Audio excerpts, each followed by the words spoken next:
This is modern Japan.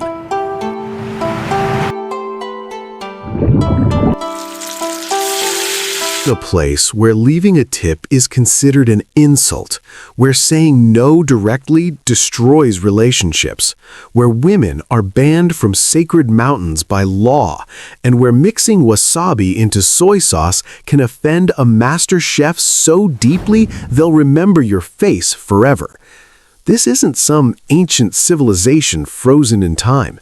This is modern Japan, a nation that appears orderly and welcoming on the surface, but operates by invisible rules so complex that one wrong move can brand you as culturally ignorant for life. What you're about to discover will shatter every assumption you hold about politeness, tradition, and what it truly means to navigate a society where silence speaks louder than words, and respect is measured in gestures most Westerners will never understand. Number 15. When generosity becomes offense. If you ever walk out of a restaurant in Japan and see a staff member sprinting after you just to return a few coins, don't assume they're being overly honest. They're trying to prevent you from committing a cultural violation. In Japan, tipping isn't seen as generosity. It's often interpreted as a subtle insult. In the Japanese mindset, leaving extra money implies the service wasn't good enough, and your tip carries an unspoken message, do better next time. It questions the fundamental concept of omotenashi, the art of sincere, wholehearted, naturally perfect service that every establishment prides themselves on. When you pay for your meal, you've already paid for flawless service from the beginning. There's no reason to pay extra. The practice doesn't just make staff feel emotionally uncomfortable, it causes genuine problems within their strict accounting systems. Some employees panic because they literally don't know how to record that money, creating paperwork nightmares that can haunt them for weeks. The Japanese value intangible gestures infinitely more. A genuine arigato gozaimasu, a respectful bow, or a small origami figure carries much more weight than any bill you could leave on the table. Here, money cannot replace respect. The phrase itself can sometimes be worth more than any amount you could leave on the table. It's your first lesson. In Japan, generosity without cultural understanding becomes its opposite. Number 14. Sacred spaces where half of the world's population is forbidden. Women make up half the world's population, yet in Japan, sacred spaces still exist where they are completely forbidden to enter, not by tradition alone, but by active enforcement that continues today.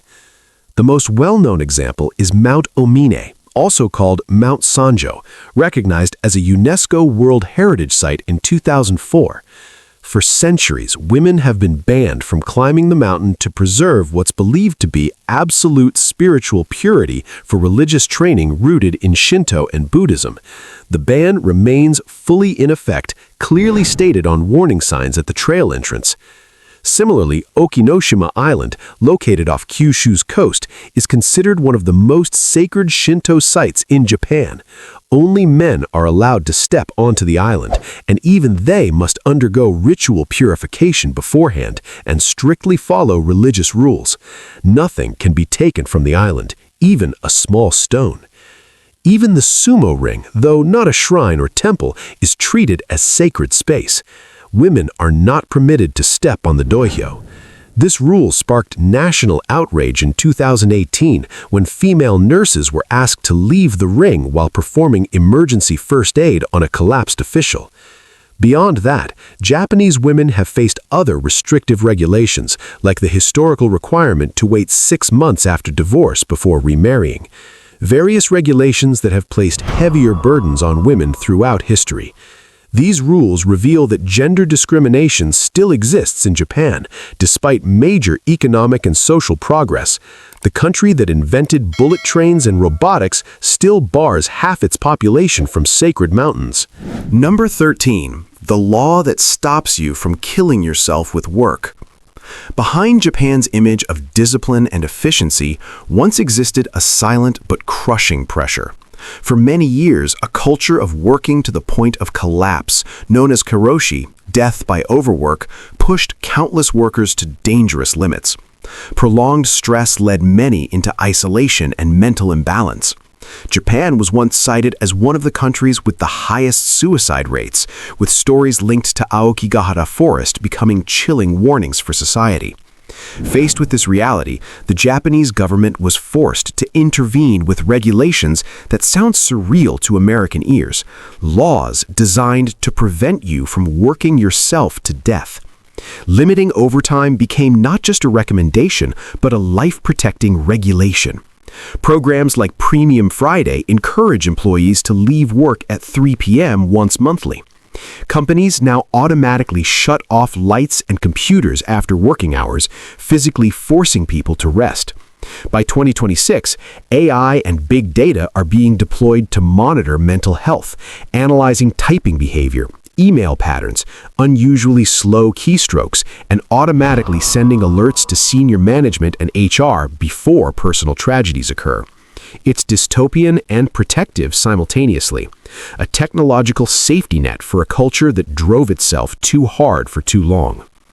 If you work in Japan, understanding your company's Article 36 agreement isn't optional, it's survival. Number 12. The drink you're never allowed to pour. If Japanese coworkers or friends invite you out to drinks, never pour alcohol for yourself unless you want to quietly disappear from future gatherings. In Japanese drinking culture, from casual izakaya bars to after-work nomikai sessions, pouring your own drink is considered a fundamental lack of social awareness. This rule, associated with the concept of joge kankei, reflects Japan's deep-rooted spirit of mutual consideration. Pouring a drink for someone else shows you're paying attention to them, that you care about their experience. Pouring for yourself unintentionally sends the message that the people around you are being careless or inattentive, a social failure on their part, not yours. That's why Japanese people rarely finish their glass completely. When someone's glass drops to about 1/3 full, the person next to them will usually refill it immediately. A small survival tip: if you don't want to drink more, keep your glass full. When someone pours for you, lift your glass with both hands, take a small sip, then place it back on the table. That simple gesture preserves respect and helps maintain long-term relationships in a culture where social harmony matters more than individual preference. Number 11. When kindness becomes cruelty. For many foreign visitors, giving up a seat to an elderly person feels like natural politeness. In Japan, however, this gesture can sometimes create profound discomfort, not because Japanese people are cold, but because they place immense value on equality and personal dignity. Many older adults don't want to be seen as weak, nor do they want to feel indebted for a gesture that feels too direct, too obvious, too embarrassing. Instead of relying on individual goodwill, Japan's transportation system is designed with clear rules. Trains and buses always have designated priority seats for the elderly, pregnant women, and people with disabilities. The principle is elegantly simple: first come, first served. If the priority seats are full, later passengers stand and nobody complains. If you truly want to give up your seat, the most polite way is to do it discreetly. Simply stand up as if you're getting off at the next stop and walk away, allowing the elderly to sit without the burden of gratitude. In Japan, the most beautiful kindness is the kind that doesn't make anyone feel embarrassed. It's a philosophy that transforms generosity from performance into art. Number 10. Where smoking outdoors is a crime. Japan's outdoor smoking ban surprises many visitors who assume a country famous for vending machines and convenience would be relaxed about public smoking. They're catastrophically wrong. Since 2018, Japan has introduced strict laws to reduce secondhand smoke risks, applying to schools, hospitals, government offices, and many public spaces. In many cities, smoking while walking on the street is completely prohibited because cigarette ash can fall on from children, and smoke easily affects people nearby. Violations result in hefty fines, enough to make anyone reconsider lighting up. Rather than banning smoking outright, Japan chose rigid control. Smokers are only allowed to use clearly designated smoking areas. At major train stations and commercial districts, outdoor smoking spots have gradually disappeared, replaced by enclosed smoking rooms with advanced air filtration systems. What many people don't realize, anyone under 20 is strictly forbidden to enter these rooms, even if they don't smoke. More notably, some progressive companies reward non-smoking employees with up to 6 extra days of paid leave per year, recognizing and encouraging healthier lifestyles. Controversy remains, as some restaurants and bars still permit smoking. Many Japanese believe if smoking is restricted, it should be banned completely to better protect shared public spaces. It's another example of Japan's halfway measures, strict enough to frustrate, lenient enough to confuse. The food you're forbidden to carry. Never walk around eating in Japan unless you want to be corrected or even publicly scolded by older locals. In Japan, this seemingly harmless habit is considered fundamentally lacking in refinement. The Japanese believe every meal is a once-in-a-lifetime experience, ichigo ichi, applied to food. When you eat while moving, you're not truly paying attention to the flavors, and that's seen as disrespectful to both the person who prepared the food and the food itself. The deeper reason lies in the concept of meiwaku, avoiding causing inconvenience to others. Japanese streets are often crowded. Food smells, chewing noises, or even a small bump can disrupt public order. On top of that, public trash cans are extremely rare, so vendors expect customers to eat at the counter and return trash to them for proper disposal. Of course, exceptions exist. Ekiban box meals on Shinkansen bullet trains or street food at Matsuri festivals. Otherwise, stand neatly by the counter and eat properly, slowly, with full attention. It's a small gesture, but the Japanese will appreciate you more for showing you truly understand and respect their culture. Walking and eating simultaneously might save time in New York. In Japan, it marks you as someone who doesn't understand that time itself should sometimes be sacrificed to ritual. Number 8. The numbers that carry death. Every country has unspoken beliefs, but in Japan, numbers carry much more cultural weight than most outsiders realize. The Japanese strongly avoid the number 4 because it can be pronounced shi, which sounds identical to the word for death. As a result, in many buildings, you'll never see a 4th floor. Instead, it might be labeled 3A, 3B, or skipped entirely. This is common in apartment buildings, offices, and even hospitals, often confusing foreign visitors who can't find the floor their appointment is on. The number 9 is also considered unlucky because its pronunciation resembles ku, a word associated with suffering. Many hotels avoid room numbers like 9 or 49. Interestingly, this creates culture shock for American visitors, where 9 is often seen as a strong or lucky number. On the other hand, the Japanese favor odd numbers such as 3, 5, and 7 because they cannot be evenly divided and symbolize lasting unity. This belief influences everything from the number of flowers and arrangements to the amount of cash placed in wedding envelopes. You'll never see someone give 20,000 yen as a wedding gift because the number 2 symbolizes separation, the exact opposite of what marriage should represent. In Japan, even mathematics carries moral weight. Number 7. The art on your skin that bars you from society. Japan is one of the places where tattooed travelers experience genuine culture shock that guidebooks don't adequately warn about. Here, tattoos aren't simply seen as art or personal expression, they're deeply tied to criminal history. For centuries, tattoos were associated with the Yakuza, Japan's organized crime syndicates. Although tattooing was legalized in 1948, those historical associations remain deeply embedded in the collective mindset, impossible to erase. As a result, people with tattoos are often denied entry to traditional places, onsen hot springs, public baths, rokyan inns, gyms, swimming pools, even capsule hotels. Even a small visible tattoo can lead to a polite but firm request to leave. Gyms typically require tattoos to be fully covered, and in corporate environments, some companies still require job applicants to confirm they have no tattoos during the hiring process. While younger generations are becoming more open-minded, visitors are strongly advised to cover their tattoos or choose clearly labeled tattoo-friendly facilities to avoid unnecessary confrontation. Your body art might be meaningful self-expression in Los Angeles. In Japan, it's a scarlet letter that follows you everywhere. Number 6. The personal space that feels like a force field. In Japan, there exists an unwritten rule more powerful than any posted sign. Never touch someone without permission. For the Japanese, personal space isn't just a habit, it's a fundamental measure of respect. Handshakes, pats on the back, or casual physical contact common in Western cultures are discouraged, especially with older people or those of higher status. Instead of physical contact, the Japanese bow is their standard form of communication.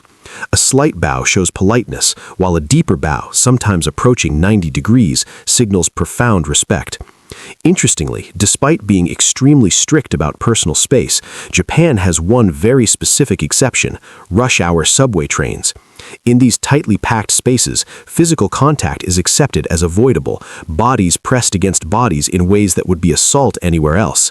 But the moment people step off the train, they immediately spread out, restoring personal distance with almost mechanical precision. It's a fascinating paradox.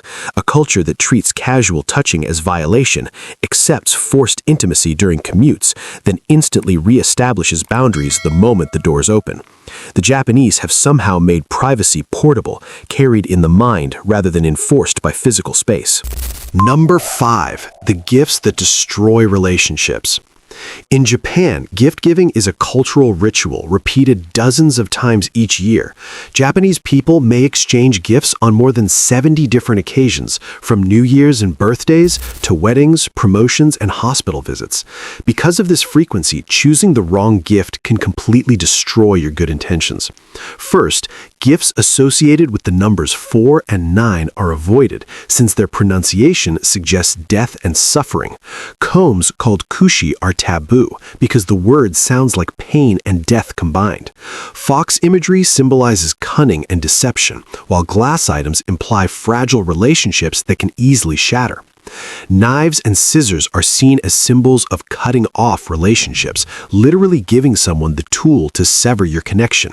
For superiors or elderly people, shoes, socks, ties, or belts are considered disrespectful, as they imply control or being stepped on, placing the giver above the receiver in status.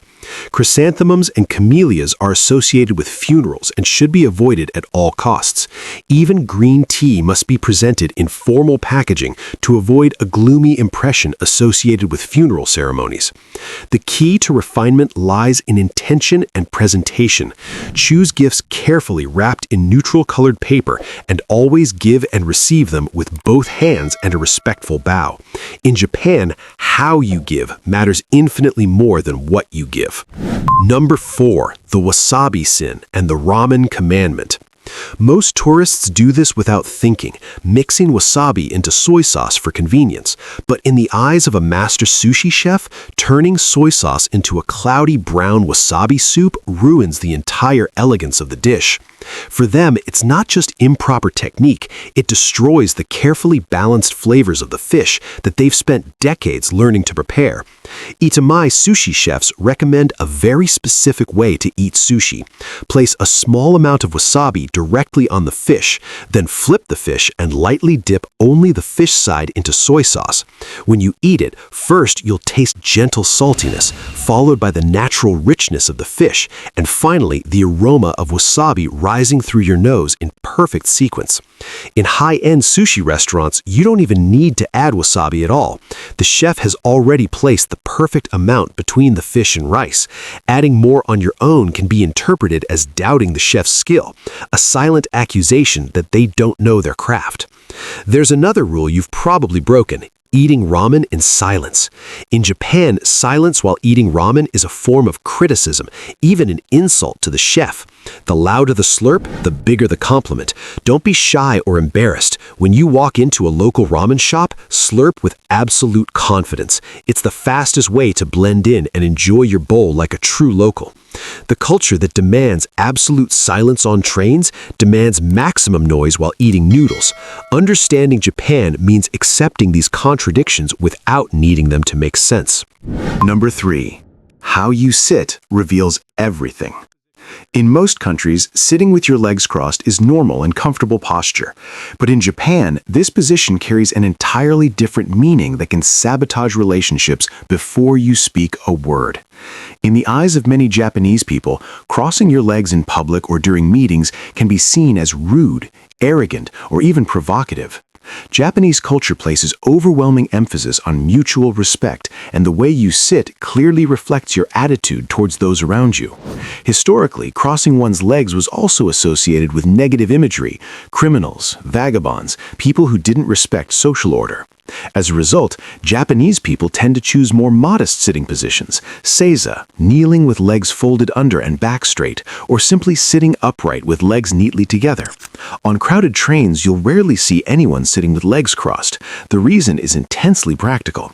This posture makes it easy for shoes to brush against other people's clothes, causing discomfort or dirt. Some train stations in Tokyo and Osaka even display illustrated signs reminding passengers to keep their legs together to save shared space. In Japan, politeness begins with how you sit. Your body language speaks before your mouth opens, and it's being judged constantly. Number 2. The art of never saying no. When communicating in Japan, you will rarely hear the word "ie," which means no. Japanese people avoid direct refusal because they believe it causes the other person to lose face, known as menmoku, and disrupts social harmony in ways that can never be fully repaired. Instead, they use coded phrases that outsiders must learn to interpret like a secret language. If you invite someone out and they reply with "chotto," it usually means they cannot go. The word literally means a little, but contextually means no. In business, the phrase "I'll think about it" often signals polite rejection. When you hear "that might be a bit difficult," you should understand it means it's almost impossible. Japanese people expect you to read the message through tone of voice, eye contact, or long pauses. The communication happens in the silence between words, in what's not said rather than what's said. If you keep pressing for a clear answer, you may be seen as KY, Kuki Yomanai, someone who cannot read the atmosphere, the worst social crime in Japanese culture. The most graceful response is to smile, accept the ambiguity, and change the subject. That is the essence of Japanese communication, protecting everyone's dignity by never forcing anyone to deliver bad news directly. It's considerate and maddening simultaneously, polite and deeply opaque to anyone raised to just be direct. Number 1. The treacherous that separates worlds. When entering a Japanese home, the first thing you do is not greet the host. It's remove your shoes at the entrance area called the genkan. For Japanese people, this isn't just a habit or preference, it's a sacred boundary between the dusty outside world and the clean, peaceful interior. Floors, especially tatami mats, are treated as surfaces that must be protected at all costs. They're where people sleep, sit, eat, and live, not mere walkways but living spaces in themselves. One small but crucial detail: how you place your shoes. After removing them, a polite guest turns the toes toward the door, showing orderliness and consideration for others who might need to step around them.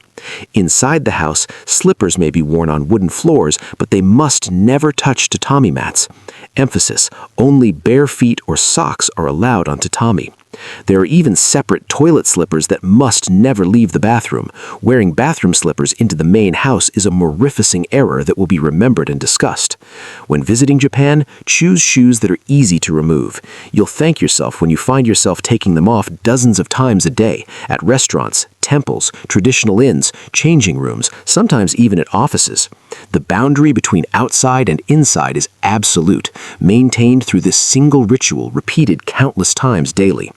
It's the perfect metaphor for Japan itself, a culture that maintains rigid boundaries, that separates sacred from profane, that treats transitions between spaces as meaningful moments requiring conscious participation. Removing your shoes isn't just about cleanliness, it's about acknowledging that you're crossing from one world into another, that entry requires transformation, that respect begins the moment you touch the threshold. We've just explored 15 unspoken rules that govern life in Japan, rules that can break or make relationships, that separate respectful visitors from ignorant tourists, that reveal a culture that values harmony more than honesty, where silence carries more weight than speech, where every gesture is measured and every social interaction follows invisible scripts that take lifetimes to master. Japan isn't the polite, welcoming paradise that travel brochures suggest. It's something far more complex and unforgiving. It's a place where tipping insults, where kindness can embarrass, where mixing wasabi wrong marks you as culturally illiterate, where your body language speaks louder than your words, and where saying no directly can destroy relationships that took years to build. These aren't just random customs, they're the social architecture of a nation that has chosen order over chaos, harmony over honesty, collective peace over individual expression. Whether you find that beautiful or suffocating says more about you than it does about Japan. But one thing is certain, the Japan you think you know from anime, sushi restaurants, and tourist guides is a fiction. The real Japan is waiting beneath the surface, governed by rules nobody will explain to you until after you've already broken them.